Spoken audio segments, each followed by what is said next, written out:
Bill పెడితే బాగుంటుందని చెప్పి వారి ఆదేశాలు ఉండే.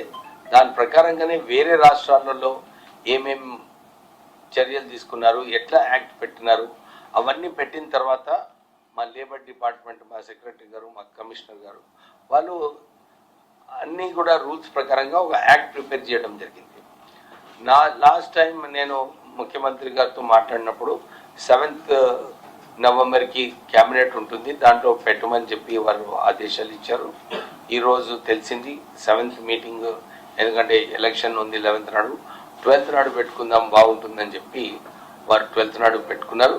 సో ఈ గిగ్ వర్కర్స్ బిల్ ఏదైతే ఉందో క్యాబినెట్ ఆమోదము 12th నవంబర్ నాడు చేస్తాము. చాలామంది ఈరోజు గిగ్ వర్కర్స్ వెల్ఫేర్ అసోసియేషన్ చాలా సమస్యలు ఉన్నాయి వాళ్ళకి. ఎందుకంటే అగ్రిగేటర్స్ ఒకవైపు ఉన్నారు, వాళ్ళు గిగ్ వర్కర్స్ ఒకవైపు ఉన్నారు, వారి రేట్ సమస్య ఉంది, వారికి మినిమం వేజెస్ సమస్య ఉంది. నేను వారి అందరికీ ఇదే ఏం కోరినానంటే, ఈ గిగ్ వర్కర్స్ యాక్ట్ తర్వాత అందరు అగ్రిగేటర్స్ యూనియన్ వాళ్ళందరూ కూడా లేబర్ డిపార్ట్మెంట్ పరిధిలో వస్తారు. వచ్చినప్పుడు మనము ఎట్లా కొత్త ఆలోచనతోని గిగ్ వర్కర్స్ని కాపాడడము, వారికి వేజెస్ ఎట్లా ఇవ్వడము, వారికి కూడా, ఎందుకంటే ఈ గిగ్ వర్కర్స్ యాక్ట్లో ఈ అగ్రిగేటర్స్ అందరు కూడా ఒక్కొక్క గిగ్ వర్కర్ ఒకరు గంట జొమాటోకి పనిచేస్తాడు, తర్వాత ఒక గంట స్విగ్గీకి పనిచేస్తారు, ఇతర సంస్థలకు వారు పనిచేస్తుంటారు. సో దీన్ని ఎట్లా ఇవాల్వ్ చేయాలి, దీన్ని ఎట్లయితే మినిమం వేజెస్ యాక్ట్ 1962లో పాస్ అయిందో అది ఇప్పటి వరకు కూడా ఇవాల్వింగ్ అవుతుంది.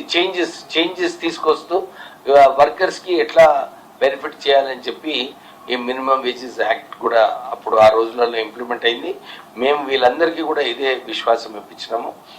రాహుల్ గాంధీ గారు ఏదైతే ఆలోచన ఉందో గిగ్ వర్కర్స్ని కాపాడాలి, వారికి ఎట్లా మినిమం వేజెస్ వచ్చేలాగా మీరు అగ్రిగేటర్స్తో మాట్లాడి ఒక నిర్ణయానికి రావాలని చెప్పి కూడా వారు చెప్పడం జరిగింది. సో ఈ gig workers bill act cabinet ఆమోదం తర్వాత అసెంబ్లీలో వెళ్తుంది. అసెంబ్లీ వెళ్ళిన తర్వాత ఇది ఒక యాక్ట్ అయిన తర్వాత మేము కూడా రిప్రజెంటేటివ్స్ని పిలిచి మా యూనియన్స్ వాళ్ళతో పిలిచి వాళ్ళ సమస్యలు ఏమున్నాయి, ఎందుకంటే ఈ యాక్ట్లో ఈ బిల్లో చాలా స్పష్టత ఉన్నది.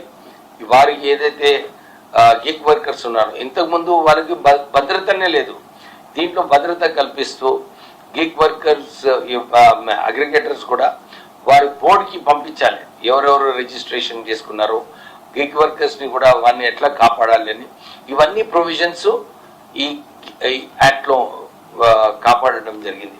నేను వాళ్ళందరికీ ఇదే విశ్వాసం ఇప్పిస్తున్నాము. మళ్ళీ ఒక మీటింగ్, ఒక క్వార్టర్ 2 క్వార్టర్ల తర్వాత మీటింగ్ పెట్టుకొని ఈ యాక్ట్ వలన వారికి ఎంత ఉపయోగం పడుతుంది, ఇంకేం చేంజెస్ తీసుకురావాలి, ఎందుకంటే రూల్స్ వచ్చినప్పుడు రూల్స్లో కూడా చేంజ్ చేసుకునే అవకాశం ఉంది. మేము దాంట్లో చర్చిస్తున్నాము డిపార్ట్మెంట్లో ఎట్లా వర్కర్స్ని కూడా కాపాడాలని చెప్పి ఈ ఆలోచనతోని రాష్ట్ర ప్రభుత్వం ముందుకు వెళ్తుంది. నేను ప్రత్యేకంగా మా గిగ్ వర్కర్స్ సోదరులు, మా అగ్రిగేటర్స్ ఎవరైతే వచ్చారో ఈరోజు వారు చాలా మంచి విషయాలు రేజ్ చేయడం జరిగింది. మేము డెఫినెట్లీ డిపార్ట్మెంట్ తరఫు నుంచి, లేబర్ డిపార్ట్మెంట్ తరఫు నుంచి ఈ సమస్యలన్నీ కూడా సరిగా పరిష్కరించి మేము దీనికి ఏదో ఒక రెజల్యూషన్ వచ్చేలాగా చేస్తామని చెప్పి వీళ్ళందరికీ కూడా మేము విశ్వాసం కల్పిస్తాం. Thank you.